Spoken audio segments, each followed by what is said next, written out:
कि अब बीजेपी की विदाई का समय आ गया। भाई बिल्कुल नहीं लड़ूंगा इलेक्शन, जो कांग्रेस बोलेगी वो करूंगा। कि मैं कांग्रेस का सच्चा सिपाही हूं, क्योंकि हम चौधरी भूपेंद्र सिंह हुड्डा का मैं सच्चा सिपाही हूं। साहब जो बोलेंगे वो करूंगा, ना किसी से दबूंगा ना झुकूंगा। पिछले 7 सालों में एक भी ईंट नलवाल के में नहीं रखी गई। हमारे विधायक जी ने बड़े नरम हैं, पर उन्होंने मंत्रीशिप के चक्कर में नलवाल का गिरवी रख दिया। सबके सामने शपथ लेता हूं भाई, जो खाले नाले नौकरी बेची तो मैं मेरे बेटे की कसम करता हूं, मैं नहीं बेची। मैं हूं प्रेम सिंह नेगी और मेरे साथ एवन टोहाना सच्चाई का करिश्मा टीवी न्यूज की टीम, जोनी चावला, साजिद, सुनील जांगड़ा, सुरेंद्र समेंट।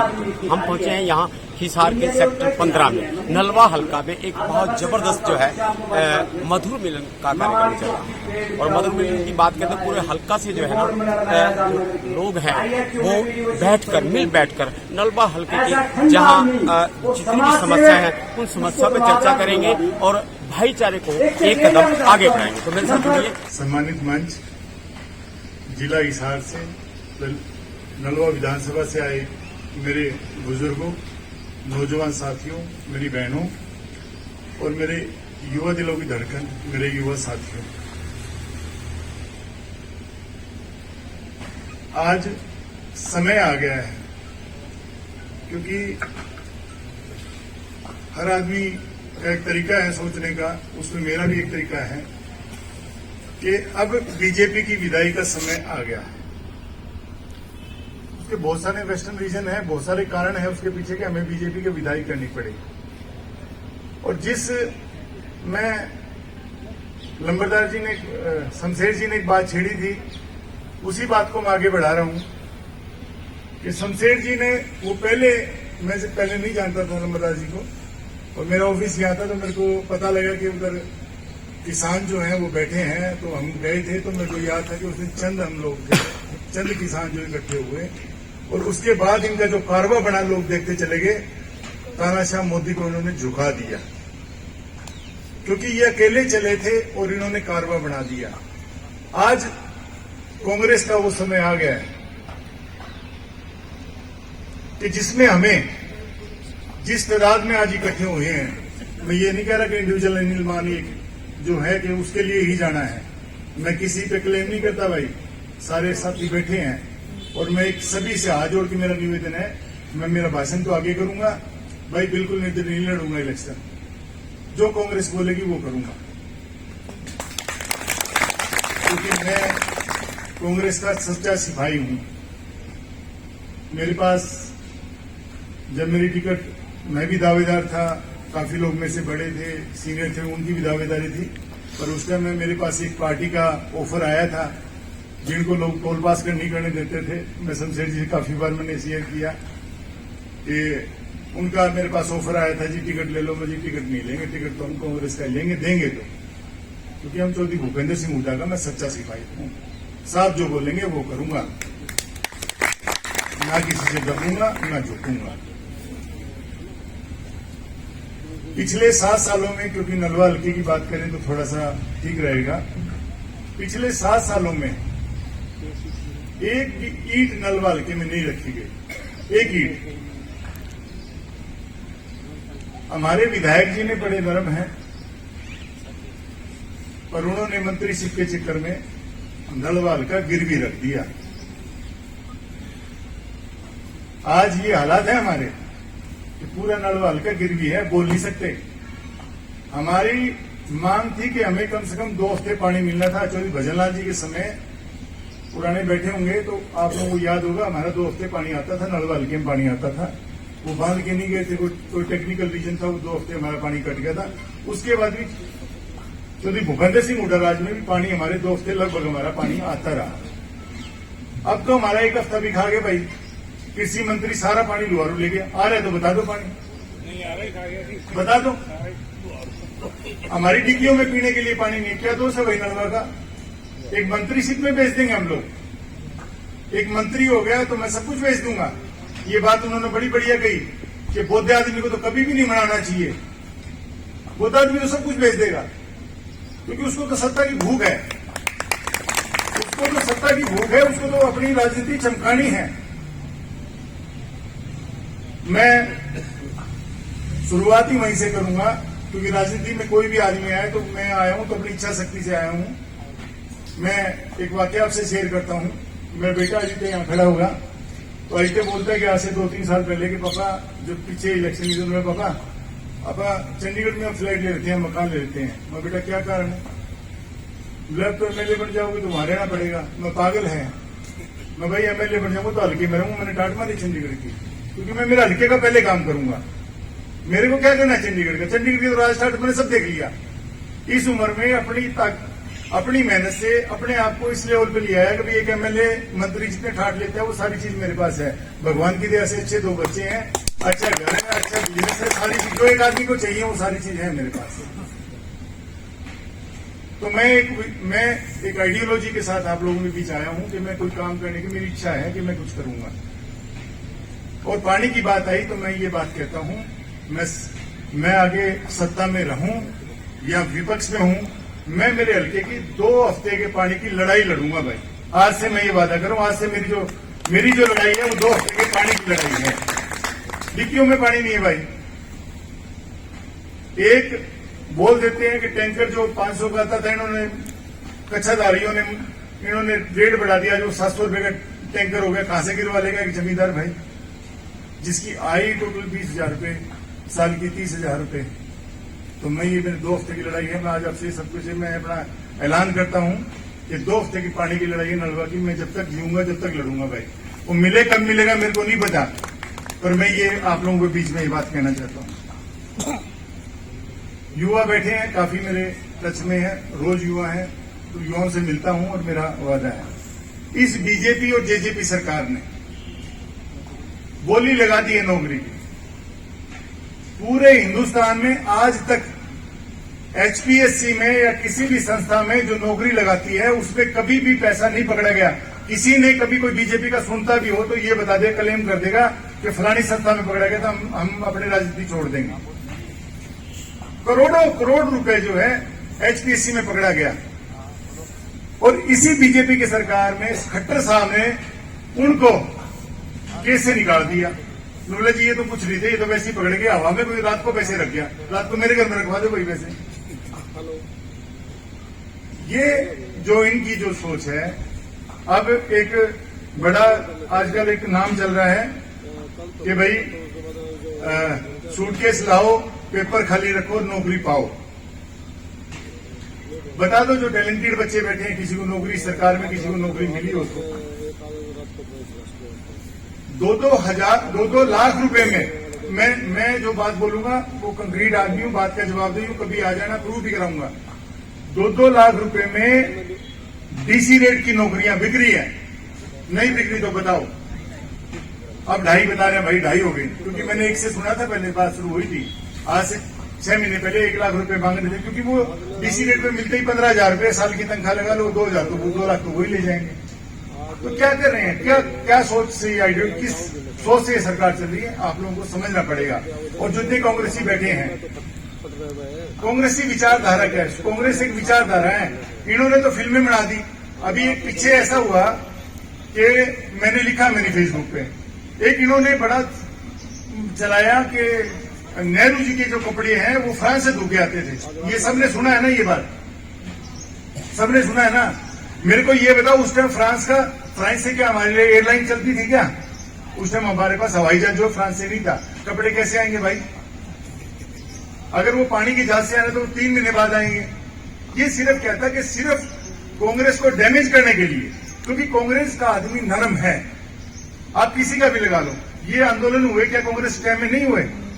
15 दिन में पार्टी अपने सरेंडर कर देती थी, राज हो देती थी, जो बोलते थे मान लेते थे। हमेशा जो भूपेंद्र सिंह हुड्डा राज में देखो कोई किसान आंदोलन हुआ, बताइए कोई आंदोलन था? जब भी किसान गए, शुरू में कड़े बोलते थे, पर जो भी गया, कर्मचारी नेता गया, जो गया, उस टाइम उन्होंने हाथ जोड़ के, शुरू में गर्म बोलते थे, तो लंच से पहले इनकी गर्मी होती थी, लंच के बाद इनको काम करके इनको घर भेज देते थे। ये सरकार चलाने का तरीका है। पर हमारे खट्टर साहब जो कहते थे कि मैं भी शुरू स्टार्टिंग में मेरे भी था बड़ा नरम स्कीम आया, नारंगी मूर्ति, मैंने बहुत सारी ऐसी चीजें देखी जो सरकार में पता लगी कि जगह जगह जगह जगह ठेकेदारियां खुल गई हैं। भाई साहब लाओ, मैं नौकरी लगवाता हूं। तू कहां से लगा? तू तो सारा कल तक मेरे नीचे काम करता था। जी मैंने तो 50 लोग नौकरी लगवा दी, आपको पता ही नहीं हमारी पावर। तो ऐसी पावर से बचना है हमें, क्योंकि जो टैलेंटेड बच्चा है, जो बच्चा हमने बड़ी मुश्किल करके उसको बड़ी मेहनत करके जो बच्चे को +2 ले गए और ग्रेजुएशन कराई है, पोस्ट ग्रेजुएशन कराई है, अगर उसका जॉब नहीं होगा तो वो तो डैमेज हो जाएगा, फिर तो आपकी पीढ़ी खत्म हो जाएगी। इस पीढ़ी को बचाना है। अब सारी बहनें तो चंदी हैं, पर जितने सारे भाई बैठे हैं, महंगाई जो मेन मुद्दा है, जो कांग्रेस की लड़ाई जो हम शुरू करेंगे, और आने वाला जो समय है, अगर आने वाला जो मेरा साल है, इस महंगाई के खिलाफ, इस सरकार के खिलाफ मैं सड़कों पे होंगे और सारे कांग्रेस के भाइयों को सड़कों पे ही आना पड़ेगा।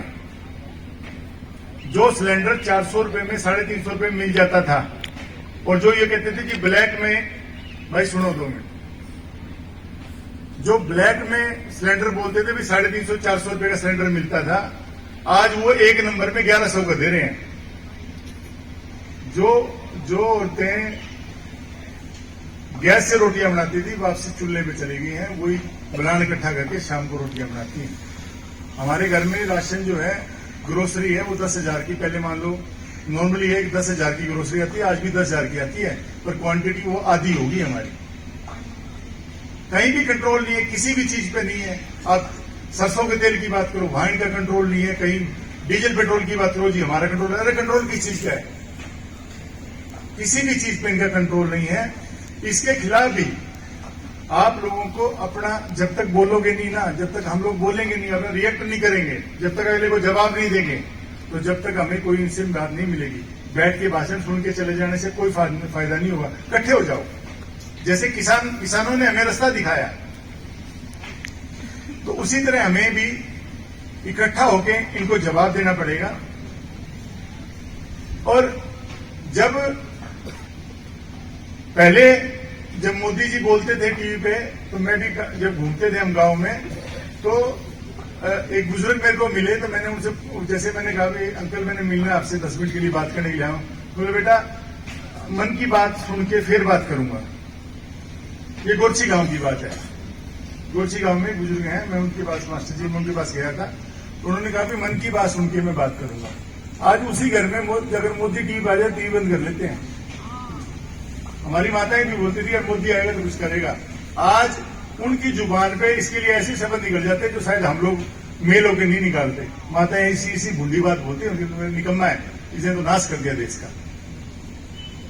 और ये सिर्फ जैसे बोलते भी, एक हवा रहेगी इनका, गुब्बारा जैसे बोलते भी, वो फूफा रह गया, जो फूफा कभी फूट जाएगा। देखो 80 पार, वो कहाँ है वो 80 पार? तो इसको जवाब हमें देना पड़ेगा। किसानों की बात है, किसानों की जो लड़ाई थी उसमें हम सब लोग थे। मेरे ख्याल से यहां बैठे हैं, उसमें 90% लोग जो है किसानों के सहयोग में थे, और सभी लोगों ने किसानों की मदद करी।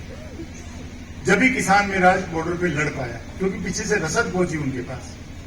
हर गांव में चंदा इकट्ठा करके किसान ने, जी वो मजदूर था, जिसका 200 रुपए का जुगाड़ था 200 दिया, जिसका 2000 का जुगाड़ था 2000 दिया। किसान इनके खिलाफ लड़े और इनको आज जवाब दिया।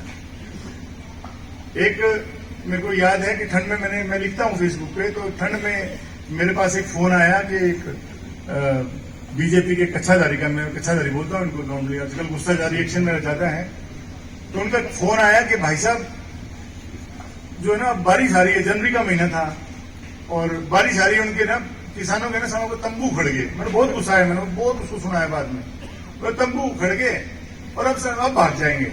उसका रिएक्शन ये था, भाई तेरा क्या ले लेगा, तू व्यापारी है, तो व्यापार तो तेरा किसानों से चलता है, मोदी तो कुछ देता नहीं। तो मैंने उसको, मेरे पास आज भी उसकी बात की रिकॉर्डिंग पड़ी, मैंने उसको ये कहा, मैं बोला जो किसान है वो भगवान भोले का दूसरा रूप है, मूर्ख। भोले भगवान हिमालय पे पूजा कर, तपस्या करते हैं, तो तेरे जैसे 600 देखे, एक सूत भी नहीं सरकेंगे, और वही हुआ। मक्खी जितने बॉर्डर पे अगर देखोगे ना, बहादुरगढ़ में मैं रहा हूं, गया तो मैं बहुत ज्यादा दिन तो नहीं जा पाया, पर मैं कोशिश करी कि मैं वहां रुका रात को। माखी जितने मोटे मच्छर हैं। अगर किसी के विश्वास ना हो तो मेरे ख्याल चले, मैं पक्का उसको ले जाके एक दिन रुक सकता हूं उसके साथ। वो लड़ाई लड़ी किसानों ने, और मोदी इन किसानों, क्योंकि वो डिसिप्लिन लड़ाई थी, ये भी सुनने वाली बात है, ये डिसिप्लिन लड़ाई थी भाई। जब जीत के मोदी घुटनों के बल था, मोदी नु कहते रहे 2 तो 5, हाँ उनको जी किसानों 5 है, क्योंकि वो इतना डरपोक आदमी है। हमेशा एक चीज, आप किसी भी डिक्टेटरशिप की हिस्ट्री पढ़ना, उसमें ये पक्का लिखा है कि डिक्टेटरशिप सबसे डरपोक होता है। पढ़ा होगा सबने ये बात, ये सबसे डरपोक आदमी है। और एक हमारे ऊपर किसानों के लिए कांग्रेस पे एक आरोप लगा कि ये तो भाई किसी कांग्रेसी मदद कर रहे हैं, कांग्रेस के आदमी जो है ना किसानों की मदद कर रहे हैं। हाँ भाई, आज एक्सेप्ट करते हैं, जो कांग्रेस पे बढ़ पड़ा किसानों के लिए वो हमने किया, और आगे कभी जरूरत पड़ी, आखिरी लड़ाई किसानों के लिए हम लड़ेंगे। एक जेजेपी पार्टी, हमारी नई पार्टी आई, बड़ी उम्मीद थी, यंग नेता बना, आइडियोलॉजी का एक आदमी था, बड़ा उसे प्रभावित थे, बड़ा सुंदर भाषण देता था, शायद मोदी नू सर वो फलाना लिंगाना से, खट्टर नू सर फलाना लिंगाना नहीं है। आज उनके हालात आप लोगों ने देख लिए हैं, उनके बारे में ज्यादा बात करने का मैं समझता भी नहीं हूं कि मैं ज्यादा बोलूं, और उनके लिए उनको बढ़ावा हम लोगों ने। पर उस पार्टी ने किसानों को, गरीबों को, मजदूर को, छोटे दुकानदारों को और व्यापारियों को डैमेज करने में सबसे बड़ा योगदान जो मैं आज मानता हूं तो जेजेपी पार्टी का मानता हूं। इस लड़ाई में क्योंकि मैं हाथ से दिल से बोलता हूं, इस लड़ाई में, किसानों की लड़ाई में, क्योंकि मैं टीम दीपेंद्र हुड्डा हूं, उस टीम में क्लियर कट ये था कि मान क्या कर सकता है सबके लिए, मेरा अकेला नहीं, उस बहुत बड़ी टीम है। दीपेंद्र तो आज के दिन एक आइडियोलॉजी है भाई, एक नाम है, क्या कर सकता है, मैं ये सभा कर दे। उस आदमी का हर मामले में, मतलब कोई ऐसा मैसेज नहीं था कि जब मेरे पास दूसरे चौथे दिन मैसेज ना आए कि भाई किसानों की मदद करो। मैं आज गर्व महसूस करता हूं कि भाई हम लोग टीम दीपेंद्र के हिस्सा है, और हो क्यों ना भी। एक छोटी सी 2-3 लाइन प्रद्युमन जी ने लिखी थी, और हमने बैठ के रात को लिखी कि उसके वो दीपेंद्र हुड्डा है, तो दीपेंद्र हुड्डा क्यों है, लोगों का इतना आइडियोलॉजी क्यों है, उसके पीछे लोगों की चाहत क्यों है। पारिवारिक पृष्ठभूमि अव्वल हरियाणा में नंबर 1, क्योंकि दीपेंद्र फ्रीडम फैमिली से आते हैं और आज तक उस परिवार पे कोई दाग नहीं है। शिक्षा में अव्वल, पढ़ा लिखा, पोस्ट ग्रेजुएट, समझदार, हर चीज की नॉलेज रखने वाला मेरा नेता है। सरल और समर्पण, सरल स्वभाव। सुन लो भाई, कोई भी आदमी दीपेंद्र के हमने 50 बार किस्से सुनते हुए, कपड़े कुर्ते पाट लिए, कोई पाड़ के दिखाते ना चुटा लाना के, और खट्टर का कोई हाथ लगा के दिखाते ना कोई आदमी, उल्टा नहीं करते। तो कोई भी आदमी, जो भी आदमी यहां बैठे हो गया, चाहे विरोधी पार्टी का हो या हमारी कोई बार बात सुन रहा हो, दीपेंद्र के लिए ये बोलेगा आदमी जो बहुत शरीफ है। लोकसभा का कार्यकाल, जो दीपेंद्र का लोकसभा का कार्यकाल था, और उसमें जितने % दीपेंद्र भाई ने उठाए और जितना वो लड़ा, हमारे कामों के लिए जो लड़ा, उसमें वो अव्वल नंबर 1। राजनीतिक दृष्टिकोण, एक आइडियोलॉजी के साथ राजनीति करता है, ऐसे नहीं कोई राजनीति करते हैं। व्यापारी, छोटे दुकानदार, आप जाओ वहां कोठी में तो 50 लोग मिलेंगे, हाँ भाई तेरा भी काम, तेरा भी काम।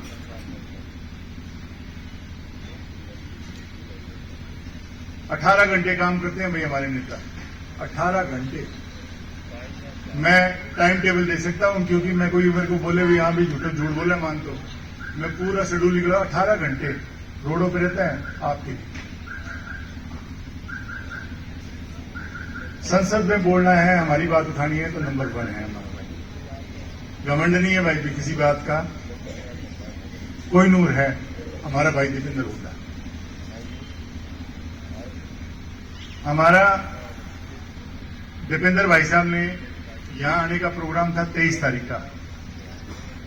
हरियाणा में विपक्ष के एक ही सांसद हैं चौधरी दीपेंद्र सिंह हुड्डा, उनका 23 तारीख का मेरे यहां एक प्रोग्राम था। आपके सांसद जो नलवा हल्के में हमने शुरुआत करनी थी, सभी हल्कों में हम शुरुआत करेंगे इसकी कि आपके सांसद आपके समक्ष 23 तारीख का प्रोग्राम था, वो मिसमैच हो गया। तो भूपेंद्र सिंह हुड्डा ने विपक्ष आपके समक्ष कुरुक्षेत्र में 23 तारीख को प्रोग्राम रख दिया। तो वो जो प्रोग्राम है हमारा, जो 23 तारीख का प्रोग्राम था, वो हमने 30 तारीख का रख दिया। अभी तक कोरोना की गाइडलाइन के कारण अभी तक वेन्यू फाइनल, जगह फाइनल नहीं हुई है। भाई साहब ने आना है, 30 को फाइनल है हमारा। जगह हम जहां बैठे हैं ये भी जगह हो सकती है, क्योंकि लोग ज्यादा हो जाएंगे। मैंने भाई साहब को कहा भाई कम से कम 8-10 हजार लोग हो जाएंगे, तो उन्होंने कहा भी चलो किसी रिजोर्ट में हम लोग जगह देख लेंगे। तो हमारी ये भी बात है। तो मैं आप लोगों से सभी को मैं इसके बारे में अवगत करा दूंगा कि जो हमारा प्रोग्राम होगा। और एक मैं आप लोगों से और निवेदन करना चाह रहा हूं, क्योंकि हम लोग अभी काम में लगे हैं भाई, अगले इलेक्शन की तैयारियों में हम लोग लगे हैं। तो फोन भी होते हैं लोगों के पास जो दूसरी पार्टी में, उनसे भी बहुत सारे लोग जो हैं, जो समझदार लोग हैं आज के दिन, इस बीजेपी को और इस जेजेपी को छोड़ना चाहते हैं। जो भाई दीपेंद्र सिंह की अध्यक्षता में कांग्रेस ज्वाइन करना चाहता है, उनको आप 30 तारीख को लेके आओ और हम लोग उनको पूरा मान सम्मान देंगे। आप पूरे अपने जो भी पार्टी में, जो भी कांग्रेस पार्टी ज्वाइन करना चाहता है, आप लोग 30 तारीख को जो हम लोग मिलेंगे तो अपने उनको लेके आओ। क्योंकि वो बहुत सारे उस टाइम ऐसी हवा बनाई, ऐसा सोशल मीडिया बनाया, टीवी वीडियो बनाया, तो लोग चले गए थे।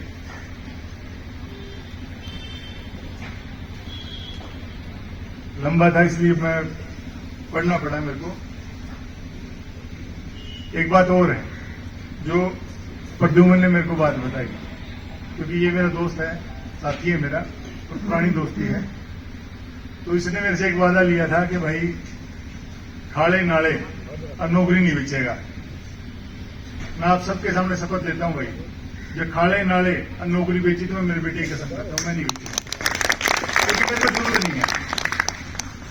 नौकरी नहीं बेचूंगा भाई, कोई खाड़े नाले है तो वो नहीं बेचूंगा।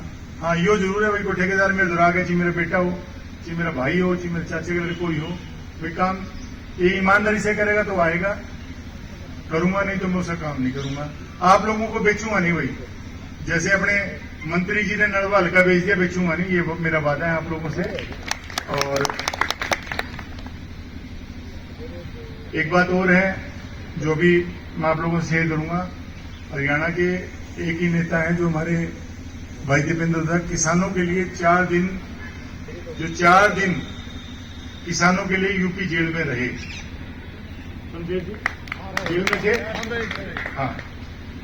तो आप लोग यहाँ आए, आप लोगों को बहुत बहुत धन्यवाद।